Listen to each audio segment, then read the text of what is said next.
بسم اللہ الرحمن الرحیم۔ سلسلہ سیرت صحابیات و ازواج مطہرات میں آج ہم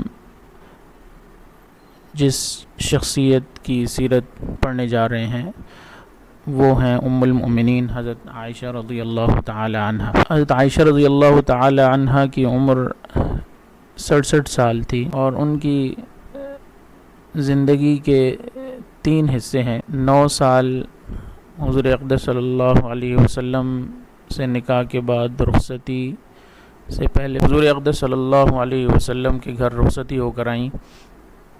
اس کے بعد سے لے کر حضور اقدس صلی اللہ علیہ وسلم کے وصال تک 9 سال کا یہ عرصہ ان کی زندگی کا دوسرا حصہ ہے، اور پھر حضور اقدس صلی اللہ علیہ وسلم کے وصال کے بعد 49 سال وہ حیات رہیں۔ یہ ان کی زندگی کا تیسرا حصہ ہے۔ پہلا حصہ حضور اقدس صلی اللہ علیہ وسلم سے نکاح کے بعد رخصتی تک جو 9 سال کا عرصہ ہے، ہم اس کو دیکھتے ہیں۔ حضرت عائشہ رضی اللہ تعالی عنہ کی پیدائش ہجرت سے 8 یا 9 سال قبل ہوئی، جب حضور اقدس صلی اللہ علیہ وسلم کی عمر 45 سال تھی،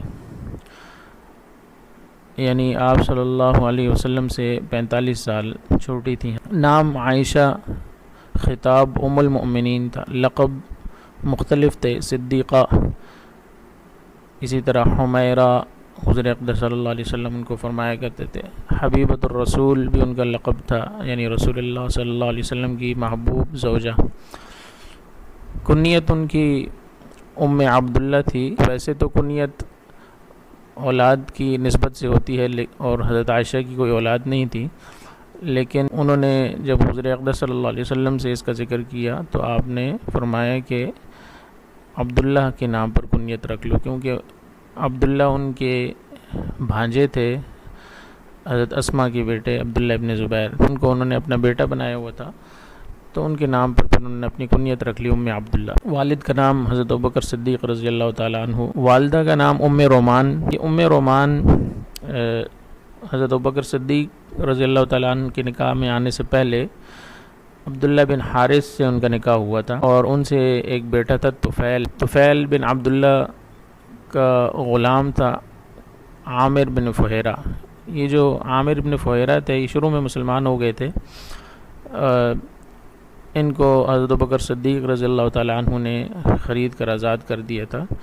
ان کے اوپر بھی شروع میں اسلام لانے کی وجہ سے بہت ظلم و ستم ہوا۔ یہی عامر بن فہیرہ ہجرت کے موقع پر بھی حضور اقدس صلی اللہ علیہ وسلم کے ساتھ تھے، جب حضرت ابوبکر صدیق اور حضور اقدس صلی اللہ علیہ وسلم نے غار ثور میں پناہ لی تھی، تو یہ بکریاں چراتے ہوئے آتے تھے۔ حضرت ابوبکر صدیق کے بیٹے جو کھانا لے کر آتے تھے، حضرت اسماء کھانا تیار کر کے دیتی تھیں، اور حضرت عبداللہ کھانا لے کر آتے تھے، تو واپس جاتے ہوئے جب وہ چلے جاتے تو پیچھے یہ بکریاں چراتے ہوئے ان کے نشانات کو مٹا دیتے تھے، تاکہ قریش کے لوگ ان کے نشانات کو دیکھتے ہوئے یہاں تک نہ پہنچ سکے۔ جب ہجرت کا سفر ہوا تو اس میں بھی عامر بن فہیرہ ساتھ ہی تھے۔ تو یہ انہی کے غلام تھے، طفیل ابن عبداللہ کے، جو کہ بیٹے تھے ام رومان کے، ان کے سابقہ شوہر سے۔ تو بہرحال یہ ام رومان والدہ ہیں حضرت عائشہ رضی اللہ تعالیٰ عنہ کی، تو طفیل ان کے بھائی ہوئے والدہ کی نسبت سے۔ دوسرے بھائی عبد الرحمن ام رومان کے دوسرے بیٹے تھے، یہ شروع میں مسلمان نہیں ہوئے، حدیبیہ کے بعد، صلح حدیبیہ کے بعد یہ مسلمان ہوئے۔ حضرت ابوبکر صدیق رضی اللہ تعالیٰ عنہ کی دوسری زوجہ تھیں قتیلہ، ایک اور زوجہ تھیں جو مسلمان نہیں ہوئی، تو ان کو طلاق دے دی۔ ان سے ایک بیٹی تھی اسماء، جو بڑی بیٹی تھی، ذات النطاقین۔ یہ حضرت زبیر بن عوام کی زوجہ ہیں، مشہور صحابی، عشرہ مبشرہ میں سے، جو کہ حضرت حضور اقدس صلی اللہ علیہ وسلم کی پھوپھی کے بیٹے ہیں۔ اور قتیلہ سے دوسرے بیٹے حضرت ابوبکر صدیق کے عبداللہ تھے، عبداللہ رضی اللہ تعالیٰ عنہ۔ یہ وہی ہیں جو ہجرت کے موقع پر حضور اقدس صلی اللہ علیہ وسلم اور حضرت ابوبکر صدیق کو غار ثور کے اندر کھانا پہنچایا کرتے تھے۔ ایک اور زوجہ تھی حضرت ابوبکر صدیق کی، اسماء بنت عمیس۔ پہلے ان کا نکاح حضرت جعفر طیار رضی اللہ تعالیٰ عنہ سے ہوا تھا۔ جب وہ جنگ موتہ میں شہید ہوئے تو اس کے بعد پھر حضرت ابوبکر صدیق رضی اللہ تعالیٰ عنہ سے ان کا نکاح ہوا اور ایک بیٹے تھے ان سے محمد۔ بعد میں حضرت ابوبکر صدیق کی وفات کے بعد پھر ان کا اسماء بنت امیس نے حضرت علی رضی اللہ تعالیٰ عنہ سے نکاح کیا تھا۔ اسی طرح ایک اور زوجہ تھیں حبیبہ، ان سے ان کی بیٹی تھی ام کلثوم، یہ حضرت ابوبکر صدیق رضی اللہ تعالیٰ عنہ کی وفات کے بعد پیدا ہوئیں، بعد میں بڑی ہوئیں۔ ان کا نکاح طلحہ بن عبید اللہ رضی اللہ تعالیٰ عنہ سے ہوا، یہ بھی حضرت عائشہ کی بہن ہیں، اور یہ حضرت ابوبکر صدیق رضی اللہ تعالیٰ عنہ کے دو داماد ہیں جو کہ عشرہ مبشرہ میں سے، ایک ام کلثوم کے شوہر طلحہ بن عبید اللہ، اور اسی طرح دوسرے حضرت اسماء کے شوہر زبیر بن عوام رضی اللہ تعالیٰ عنہ۔ حضرت عائشہ رضی اللہ تعالیٰ عنہ کی تعلیم و تربیت ان کے والد حضرت ابوبکر صدیق رضی اللہ تعالیٰ عنہ نے خود کی، اور ان کو تاریخ اور ادب پڑھایا۔ حضرت ابوبکر صدیق رضی اللہ تعالیٰ عنہ کے اندر صبر تھا، حلم اور بردباری تھی، تقوی تھا، اخلاص تھا، صداقت تھی، صدیقیت، للہیت، اور جتنی صفات تھیں وہ والد سے حضرت عائشہ رضی اللہ تعالیٰ عنہ کے اندر میں منتقل ہوئیں۔ بچپن میں ان کے دیگر مشغلوں میں دو مشغلے بہت ان کو محبوب تھے، ایک تو گڑیا سے کھیلنا، جس کے بہت سارے واقعات ہیں، وہ خود فرماتی ہیں کہ میں گڑیا سے کھیلا کرتی تھی، اور دوسرا جھولا جھولنا۔ نکاح کے وقت بھی وہ فرماتی ہیں کہ میں جھولا جھول رہی تھی، یہاں تک کہ میری والدہ آئیں اور مجھے لے گئیں اور میرا منہ دھلوایا، کپڑے پہنائے اور مجھے بھیج دیا جہاں انصار کی عورتیں بیٹھی ہوئی تھی۔ حضرت عائشہ رضی اللہ تعالیٰ عنہ کی عمر ابھی 6 سال تھی، عام الحزن چل رہا تھا۔ حضرت خدیجہ رضی اللہ تعالیٰ عنہ کی وفات کے بعد حضور اقدس صلی اللہ علیہ وسلم غمگین رہتے تھے، تو حضرت خولہ جو کہ زوجہ ہیں حضرت عثمان ابن مظعون رضی اللہ تعالیٰ عنہ کی، یہ وہ صحابی ہیں جن کو سب سے پہلے جنت البقیع کے قبرستان میں دفنایا گیا۔ یہ پہلے شخص ہیں جن سے جنت البقیع کا قبرستان آباد ہوا۔ ان کی زوجہ تھیں حضرت خولہ رضی اللہ تعالیٰ عنہ، انہوں نے حضور اقدس صلی اللہ علیہ وسلم کو تجویز دی کہ آپ نکاح کر لیں، اور پھر حضور اقدس صلی اللہ علیہ وسلم نے حضرت سودا سے نکاح کیا، اور اسی طرح حضرت عائشہ رضی اللہ تعالیٰ عنہ سے نکاح کیا تھا۔ یہ حضرت خولہ ہی تھیں جنہوں نے جا کر حضرت سودا سے بھی بات کی تھی، اور حضرت عائشہ کی والدہ ام رومان کے پاس بھی پیغام نکاح لے کر گئیں، تو ان کی والدہ نے کہا کہ ابو بکر آئیں تو میں ان سے بات کرتی ہوں۔ حضرت ابوبکر صدیق رضی اللہ تعالیٰ عنہ نے اس سے پہلے مطعم ابن عدی کے بیٹے سے، جبیر جن کا نام تھا، حضرت عائشہ کی نسبت طے کر رکھی تھی۔ جب ان سے معلوم کیا تو ان کی بیوی نے کہا کہ یہ لڑکی یعنی عائشہ مسلمان ہو چکی ہے، ہمارے گھر آئے گی تو ہمارے گھر کو بھی خراب کرے گی، تو اس نے خود ہی انکار کر دیا۔ تو جب انہوں نے انکار کر دیا تو حضرت ابوبکر صدیق رضی اللہ تعالیٰ عنہ نے حضور اقدس صلی اللہ علیہ وسلم کے ساتھ حضرت عائشہ کا نکاح کر دیا۔ یہ نکاح اللہ کے حکم سے ہوا، کیونکہ حضور اقدس صلی اللہ علیہ وسلم کو خواب میں حضرت عائشہ دکھائی گئی تھیں۔ آپ فرماتے ہیں کہ ایک ریشمی کپڑوں کے اندر لپٹی ہوئی ایک چیز مجھے دکھائی گئی، اور مجھے جبریل امین نے فرمایا کہ یہ آپ کی زوجہ ہیں دنیا اور آخرت میں۔ جب پردہ ہٹا کر میں نے دیکھا وہ عائشہ تھی۔ 6 سال کی عمر میں نکاح ہوا۔ اس نکاح کی بہت ساری حکمتیں ہیں۔ رسم و رواج اس دور کے بہت سارے ایسے تھے جن کا خاتمہ ہوا اس نکاح کی وجہ سے۔ ایک تو منہ بولے بھائی کی بیٹی سے نکاح نہیں کیا جاتا تھا۔ حضرت ابوبکر صدیق رضی اللہ تعالیٰ عنہ بھی منہ بولے بھائی تھے حضور اقدس صلی اللہ علیہ وسلم کے۔ یہی وجہ ہے کہ پہلے انہوں نے یہی کہا کہ حضور اقدس صلی اللہ علیہ وسلم تو میرے بھائی ہیں۔ تو جب حضور اقدس صلی اللہ علیہ وسلم کو یہ بات پتہ چلی تو آپ نے فرمایا کہ وہ میرے اسلامی بھائی ہیں، حقیقی بھائی نہیں ہیں، تو ان کی بیٹی سے نکاح ہو سکتا ہے۔ اسی طرح شوال میں نکاح نہیں کیا جاتا تھا، تعاون کی وجہ سے۔ کسی زمانے میں تعاون آیا تھا تو اس کو اچھا نہیں سمجھا جاتا تھا، تو یہ نکاح بھی شوال میں ہوا، اس سے اس رسم کا بھی خاتمہ ہوا۔ اسی طرح اس کا فائدہ یہ بھی تھا کہ حضرت عائشہ رضی اللہ تعالیٰ عنہ بچپن سے ہی حضور اقدس صلی اللہ علیہ وسلم کے پاس آ گئی تھیں، اور ذہین بھی تھیں شروع سے، تو حضور اقدس صلی اللہ علیہ وسلم کی مدنی زندگی جس کی بے شمار تفصیلات ہیں، ان تمام تفصیلات کو حضرت عائشہ رضی اللہ تعالی عنہ نے یاد رکھا۔ وحی کی کیفیات، ہجرت کے واقعات، اسی طرح جو واقعہ افک ہے اس کی تفصیلات، اس میں قرآن کریم نازل ہوا، اس کی آیات، اور اسی طرح حضور اقدس صلی اللہ علیہ وسلم کے مرض الموت کے حالات، غزوہ بدر، غزوہ احد، غزوہ احزاب، غزوہ بنو قریظہ کے واقعات، غزوہ ذات الرقاع میں نماز خوف کی کیفیت، فتح مکہ میں عورتوں کی بیعت، حجۃ الوداع کے جو ضروری حالات ہیں، اسی طرح حضور اقدس صلی اللہ علیہ وسلم کے اخلاق و عادات، یہ ساری کی ساری تفصیلات حضرت عائشہ کے ذریعے سے ہی معلوم ہوئیں۔ تو اس کا یہ بھی فائدہ تھا کہ مدنی زندگی کی تفصیلات حضرت عائشہ رضی اللہ تعالیٰ عنہ نے اچھے طریقے سے ذہن نشین کی، یاد رکھیں اور آگے پہنچائیں۔ حضور اقدس صلی اللہ علیہ وسلم اور حضرت ابوبکر صدیق رضی اللہ تعالیٰ عنہ نے ہجرت تو کر لی تھی، لیکن ان دونوں کے اہل خانہ، اہل و عیال نے ابھی ہجرت نہیں کی تھی۔ بعد میں حضور اقدس صلی اللہ علیہ وسلم کے اہل و عیال بھی ہجرت کر کے آئے، اور حضرت ابوبکر صدیق نے بھی مدینہ سے عبداللہ ابن اریقط کو بھیجا کہ وہ ان کے اہل و عیال کو لے آئیں۔ چنانچہ اس وقت ان کے اہل و عیال نے ہجرت کی، حضرت عائشہ نے بھی اسی وقت ہجرت کی اور مدینہ میں آ کر پھر اپنے عزیزوں کے پاس کچھ عرصہ رہیں۔ ہجرت حضور اقدس صلی اللہ علیہ وسلم نے ربیع الاول میں کی تھی، پھر اسی سال شوال میں سن 1 ہجری میں حضرت عائشہ رضی اللہ تعالیٰ عنہ کی رخصتی ہوئی، جب کہ ان کی عمر 9 سال تھی۔ یہ حضرت عائشہ رضی اللہ تعالیٰ عنہ کی زندگی کا پہلا حصہ ہے، رخصتی سے پہلے 9 سال۔ حضرت عائشہ کی زندگی کا دوسرا حصہ رخصتی کے بعد حضور اقدس صلی اللہ علیہ وسلم کے گھر جب آ گئیں، تو یہ 9 سال کا عرصہ ہے حضور اقدس صلی اللہ علیہ وسلم کے وصال تک کا۔ اس کے بعد پھر 49 سال حضور اقدس صلی اللہ علیہ وسلم کے وصال کے بعد کے۔ حضرت عائشہ رضی اللہ تعالیٰ عنہ ازواج میں تیسری زوجہ ہیں، لیکن پہلی اور ایک ہی کنواری زوجہ ہیں، اس کے علاوہ کوئی بھی زوجہ کنواری نہیں تھی۔ حضرت عائشہ رضی اللہ تعالیٰ عنہ غزوہ احد میں شریک رہیں، زخمیوں کو پانی پلاتی تھی، اور اس وقت ان کی عمر 11 سال تھی۔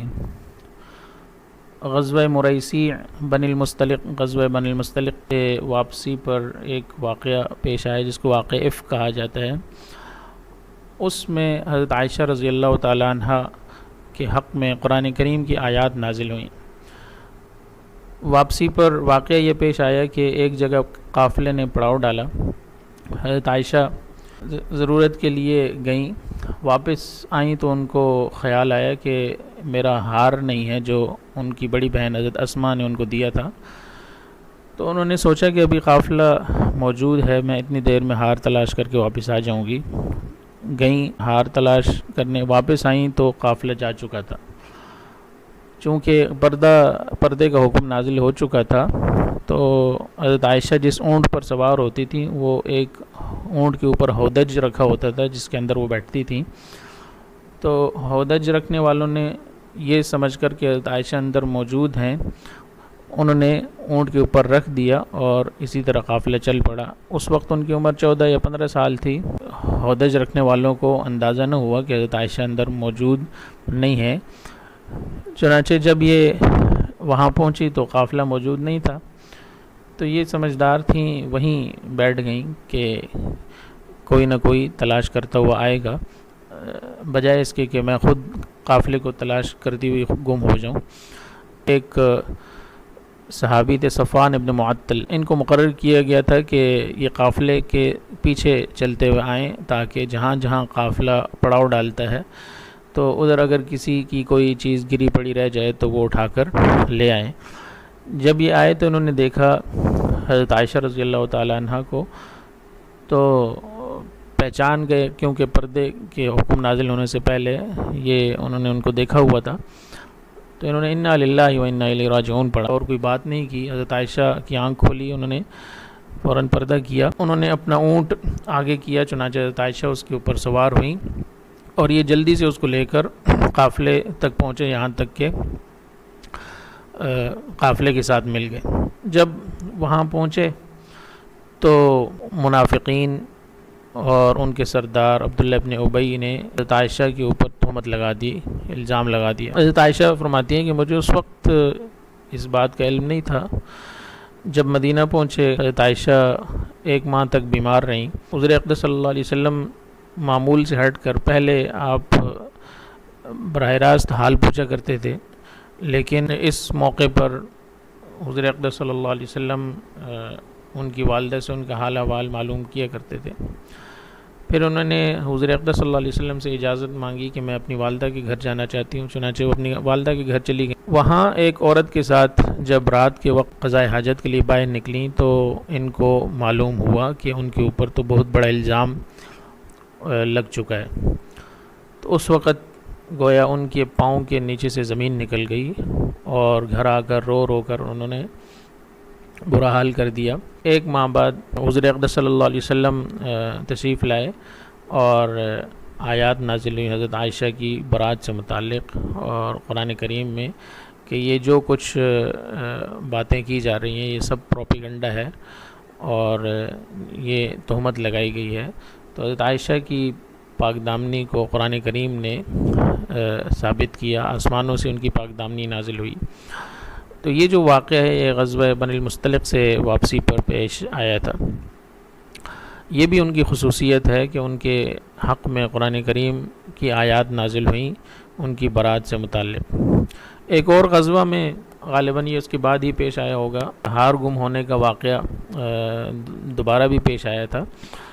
تو اس موقع پر پھر انہوں نے حضور اقدس صلی اللہ علیہ وسلم کو پہلے سے بتا دیا۔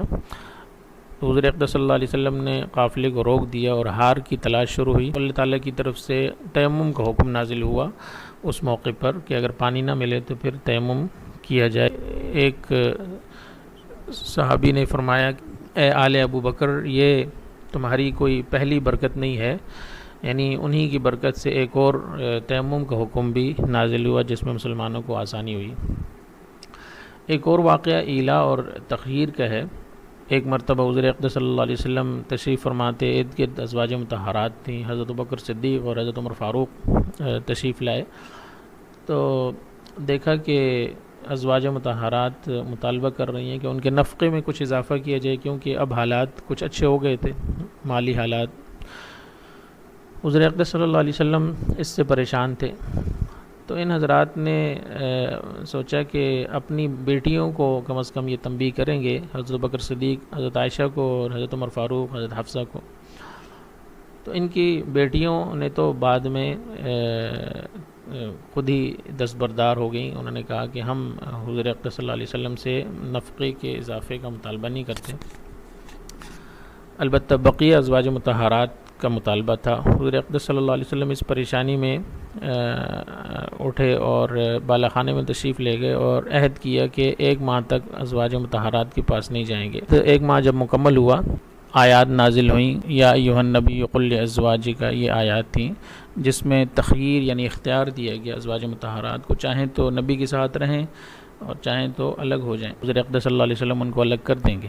تو سب سے پہلے آ کر حضرت عائشہ کو ہی حضور اقدس صلی اللہ علیہ وسلم نے یہ اختیار دیا اور ان کو یہ بھی فرمایا کہ اپنے کوئی بھی فیصلہ کرنے سے پہلے والدین سے مشورہ کر لینا۔ تو حضرت عائشہ فرماتی ہیں کہ اس میں والدین سے مشورہ کرنے کی کوئی بات نہیں ہے، میں نبی کو ہی اختیار کرتی ہوں۔ اور دیگر ازواج مطہرات کو بھی جب یہ بات پتہ چلی تو سب نے ہی حضور اقدس صلی اللہ علیہ وسلم کو اختیار کیا اور نفقے کے اضافے کے مطالبے سے دستبردار ہو گئیں۔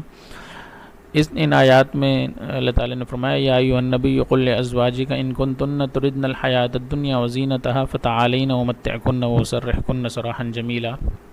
اے نبی، آپ کہہ دیجئے اپنی بیویوں سے کہ اگر تمہیں دنیا کی زندگی اور اس کی زینت چاہیے تو آؤ میں تمہیں اچھے طریقے سے تحفے تحائف دے کر تمہیں رخصت کر دیتا ہوں۔ وَإِن كُنتُنَّ تُرِدْنَ اللَّهَ وَرَسُولَهُ وَالدَّارَ الْآخِرَةَ فَإِنَّ اللَّهَ أَعَدَّ لِلْمُحْسِنَاتِ مِنكُنَّ أَجْرًا عَظِيمًا۔ لیکن اگر تم اللہ اور اس کے رسول کو اور آخرت کو اختیار کرتی ہو تو پھر تم جیسی نیک عورتوں کے لیے اللہ تعالیٰ نے بڑا اجر تیار کر رکھا ہے۔ تو جو نبی کی بیوی ہے اس کا مرتبہ اور مقام بہت بلند ہے، وہ عام عورتوں کی طرح نہیں ہے، تو ان کو دنیا کے بجائے آخرت کو ترجیح دینی چاہیے۔ تو یہ ایک اور واقعہ تھا ایلا اور تخیر کا۔ اس میں بھی سب سے پہلے حضرت عائشہ کو ہی حضور اقدس صلی اللہ علیہ وسلم انہی کے پاس گئے اور ان کو یہ اختیار دیا۔ مرض وفات کے جو آخری ایام ہیں وہ بھی حضرت عائشہ کے گھر میں ہی گزرے۔ حضور اقدس صلی اللہ علیہ وسلم براہ راست اجازت تو نہیں لیتے تھے، لیکن یہ فرماتے تھے کہ اب مجھے کس کے گھر جانا ہے۔ تو حضرت ازواج مطہرات سمجھ گئیں کہ حضور اقدس صلی اللہ علیہ وسلم حضرت عائشہ کے ہاں قیام فرمانا چاہتے ہیں، تو انہوں نے فرمایا کہ آپ جہاں چاہیں قیام فرمائیں۔ چنانچہ آخری ایام حضرت عائشہ کے گھر میں ہی گزرے۔ حضور اقدس صلی اللہ علیہ وسلم وفات سے کچھ دیر پہلے جب حضرت عائشہ کی گود میں ان کا سر تھا، تو حضرت ابوبکر صدیق رضی اللہ تعالیٰ عنہ کے صاحبزادے عبد الرحمن حضرت عائشہ کے بھائی تشریف لائے۔ تو عبد الرحمن کے ہاتھ میں مسواک تھی۔ مسواک کی طرف حضرت اقدس صلی اللہ علیہ وسلم نے نظر جما کر دیکھا۔ حضرت عائشہ سمجھی کہ آپ مسواک کرنا چاہتے ہیں، چنانچہ عبد الرحمن سے مسواک لے کر اس کو دانتوں سے نرم کیا اور پھر حضور اقدس صلی اللہ علیہ وسلم کو پیش کی۔ حضور اقدس صلی اللہ علیہ وسلم نے مسواک کی۔ حضرت عائشہ فرماتی ہیں کہ تمام بیویوں میں مجھے کو یہ شرف حاصل ہوا کہ آخر وقت میں بھی میرا جھوٹا آپ صلی اللہ علیہ وسلم نے منہ میں لگایا۔ بہرحال وفات کا وقت قریب آ گیا۔ حضرت عائشہ حضور اقدس صلی اللہ علیہ وسلم کو سنبھالے بیٹھی تھیں کہ اچانک بدن کا بوجھ معلوم ہوا، تو دیکھا کہ روح پرواز کر گئی۔ حضرت عائشہ رضی اللہ تعالیٰ عنہ نے آہستہ آہستہ حضور اقدس صلی اللہ علیہ وسلم کا سر تکیے کے اوپر رکھ دیا۔ تو یہ بھی حضرت عائشہ کی خصوصیات میں سے ہے کہ ان حضور اقدس صلی اللہ علیہ وسلم کا وصال ان کے گھر میں ان کی گود میں ہوا، اور پھر انہی کے حجرے کے ایک کونے میں ان کی قبر بنائی گئی۔ اس وقت حضرت عائشہ کی عمر 18 سال تھی۔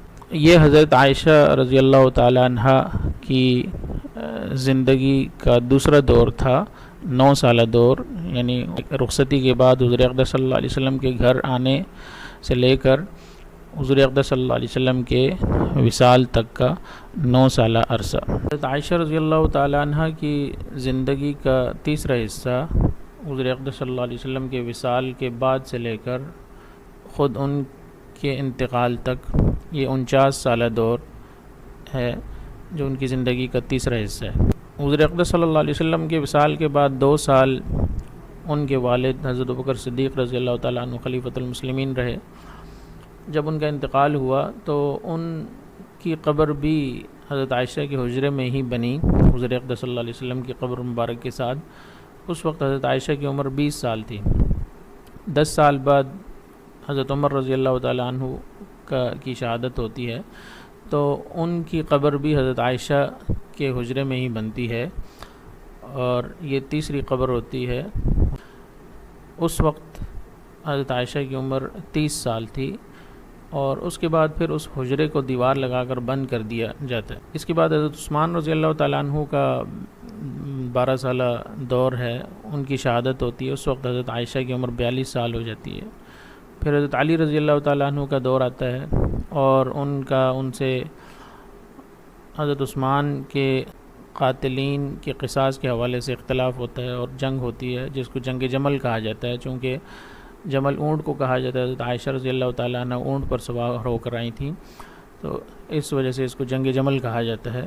حضرت علی رضی اللہ تعالیٰ عنہ کی شہادت جب ہوئی تو اس وقت حضرت عائشہ کی عمر 49 سال تھی۔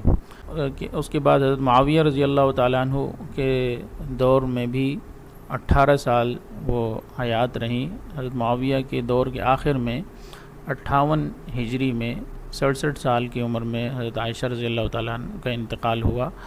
ان کا جنازہ ابو ہریرہ رضی اللہ تعالیٰ عنہ نے پڑھایا۔ جنت البقیع میں ان کو مدفون کیا گیا۔ ان کے بھانجوں اور بھتیجوں نے رات کے وقت ان کو قبر میں اتارا۔ قاسم ابن محمد، عبداللہ بن عبد الرحمن، عبداللہ بن ابی عتیق، یہ بھتیجے تھے۔ اسی طرح عروہ بن زبیر اور عبداللہ بن زبیر یہ ان کے بھانجے تھے، انہوں نے رات کے وقت ان کو قبر میں اتارا۔ یہ حضرت عائشہ رضی اللہ تعالی عنہ کا زندگی کا تیسرا دور ہے، حضور اقدس صلی اللہ علیہ وسلم کے وصال کے بعد سے لے کر ان کے انتقال تک 49 سالہ دور۔ حضرت عائشہ رضی اللہ تعالی عنہ کی بہت سی خصوصیات اور فضائل ہیں اور کچھ امتیازات ہیں جن میں وہ ان کو انفرادیت حاصل ہے، کسی اور کو وہ امتیازات حاصل نہیں ہیں۔ محبت اور مقام کے اعتبار سے دیکھیں تو خود اللہ تعالیٰ نے حضور اقدس صلی اللہ علیہ وسلم کے لیے حضرت عائشہ کو چنا، اور خواب میں حضور اقدس صلی اللہ علیہ وسلم کو بتایا گیا کہ یہ آپ کی زوجہ ہوں گی۔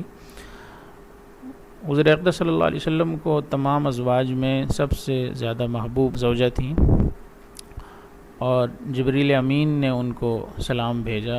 حضور اقدس صلی اللہ علیہ وسلم نے فرمایا یا عائش ھذا جبریل یقرئ علیک السلام، یہ جبریل ہیں جو تمہیں سلام کہہ رہے ہیں۔ تو اتنا مرتبہ کہ جبریل امین کی طرف سے ان کو سلام بھیجا گیا۔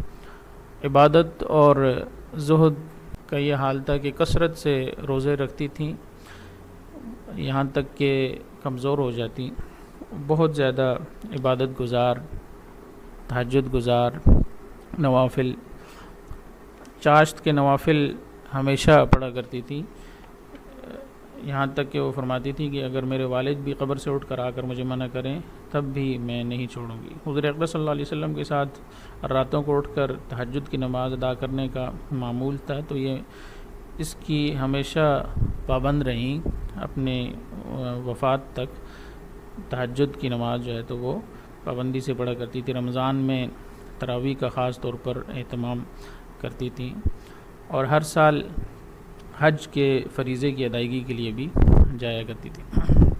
قناعت پسند تھیں، احسان کسی کا غم قبول کرتی تھیں، البتہ خود خرچ کرتی تھیں، لاکھوں خرچ کر دیتی، اپنے لیے کچھ بھی نہیں رکھتی تھی۔ حضرت عبداللہ بن زبیر فرماتے ہیں کہ میں نے ان سے زیادہ سخی کسی کو نہیں دیکھا۔ ایک مرتبہ امیر معاویہ رضی اللہ تعالیٰ عنہ نے ان کی خدمت میں 1,00,000 درہم بھیجے تو شام ہوتے ہوتے سب صدقہ کر دی، اپنے لیے کچھ نہ رکھا۔ اتفاق سے اس دن روزہ بھی رکھا ہوا تھا، تو ان کی باندی نے عرض کی کہ افطار کے لیے کچھ نہیں ہے، تو فرمایا کہ پہلے کیوں نہیں یاد دلایا۔ غلاموں کو خرید کر آزاد کرتی تھیں، 67 غلام انہوں نے خرید کر آزاد کیے، ان کی عمر بھی 67 برس تھی، تو 67 غلام انہوں نے آزاد کیے۔ علم و فقہ کے اندر اتنا اونچا مقام تھا کہ بڑے بڑے صحابہ کرام مسائل میں ان سے فتویٰ لیا کرتے تھے۔ ابو موسیٰ اشعری فرماتے ہیں کہ ہم کو کبھی کوئی ایسی مشکل پیش نہیں آئی کہ جس کو ہم نے حضرت عائشہ سے پوچھا ہو اور ان کے پاس اس کے متعلق کچھ معلومات نہ ملی ہوں۔ امام زہری فرماتے ہیں کہ حضرت عائشہ رضی اللہ تعالی عنہ تمام لوگوں میں سب سے زیادہ عالم تھی، بڑے بڑے اکابر صحابہ ان سے پوچھا کرتے تھے، ان سے 2210 احادیث ان سے مروی ہیں۔ مکثرین صحابہ میں کثرت کے ساتھ روایت کرنے والی، فصاحت اور بلاغت، عقل اور ذہانت ان کی بے مثال تھی۔ موسیٰ ابن طلحہ کا قول ہے کہ میں نے عائشہ سے زیادہ کسی کو فصیح اللسان نہیں دیکھا، اور علوم کے اندر اتنی مہارت تھی کہ حضرت عروہ ابن زبیر فرماتے ہیں کہ قرآن کا علم، فرائض کا علم، حلال و حرام کا، فقہ کا، شاعری کا، طب، عرب کی تاریخ اور نسب کا عالم عائشہ سے بڑھ کر کسی کو نہیں دیکھا۔ ان کی برات اور عصمت کے حوالے سے قرآن کریم نے عفق کے معاملے پر ان کے حق میں آیات نازل کی جن میں ان کی پاک دامنی کو ثابت کیا گیا، یہ بھی ان کی خصوصیت ہے۔ قرآن کریم نے ان کو طیبات کے اندر شمار کیا اور مغفرت اور رزق کریم کا وعدہ کیا۔ ان کے امتیازات کے اندر وہ واحد کنواری زوجہ ہیں جن سے حضور اقدس صلی اللہ علیہ وسلم کا نکاح ہوا، اس کے علاوہ اور کوئی بھی زوجہ کنواری نہیں تھی۔ نبی صلی اللہ علیہ وسلم پر وحی حضرت عائشہ کے بستر پر نازل ہوتی تھی۔ حضرت عائشہ کے گھر جس دن حضور اقدس صلی اللہ علیہ وسلم ہوتے تھے اس دن صحابہ کرام کی کوشش ہوتی تھی کہ ان کو ہدیے بھیجیں کہ حضور اقدس صلی اللہ علیہ وسلم اس دن خوش ہوں گے۔ جو آیت تخیر نازل ہوئی جس میں ازواج مطہرات کو اختیار دیا گیا کہ نبی کے ساتھ رہنا چاہتی ہیں یا نہیں، تو اس میں بھی سب سے پہلے ثابت قدم رہنے والی حضرت عائشہ رضی اللہ تعالیٰ عنہ ہیں۔ حضور اقدس صلی اللہ علیہ وسلم کی وفات بھی آپ کی گود میں ہوئی، آپ کا امتیاز ہے، اور حضور اقدس صلی اللہ علیہ وسلم آپ کے حجرے میں مدفون ہوئے، حضور اقدس صلی اللہ علیہ وسلم کی قبر مبارک آپ کے حجرے میں بنی، یہ بھی حضرت عائشہ کے امتیازات میں سے ہے۔ تو یہ حضرت عائشہ رضی اللہ تعالیٰ عنہ کی خصوصیات اور فضائل ہیں۔ تو حضرت عائشہ رضی اللہ تعالیٰ عنہ کی پوری 67 سالہ زندگی، نکاح اور رخصتی سے پہلے 9 سال اور رخصتی کے بعد 9 سال، 18 سال تو حضور اقدس صلی اللہ علیہ وسلم کے دور میں، پھر حضور اقدس صلی اللہ علیہ وسلم کی وصال کے بعد 49 سال، اس ساری زندگی میں اور ان کی خصوصیات اور فضائل اور امتیازات میں ایک عورت کے لیے بہت سے اصول حضرت عائشہ رضی اللہ تعالیٰ عنہ کی زندگی کے اندر موجود ہیں، جن کے مطابق عمل کرتے ہوئے خواتین اپنی زندگی کو ان اصولوں میں ڈھال سکتی ہیں اور ان کے مطابق ان کے نقش قدم پر چلتے ہوئے زندگی گزار سکتی ہیں۔ اللہ تعالیٰ سے دعا ہے کہ اللہ تعالیٰ عمل کی توفیق نصیب فرمائے۔ وآخر دعوانا الحمد للہ رب العالمین۔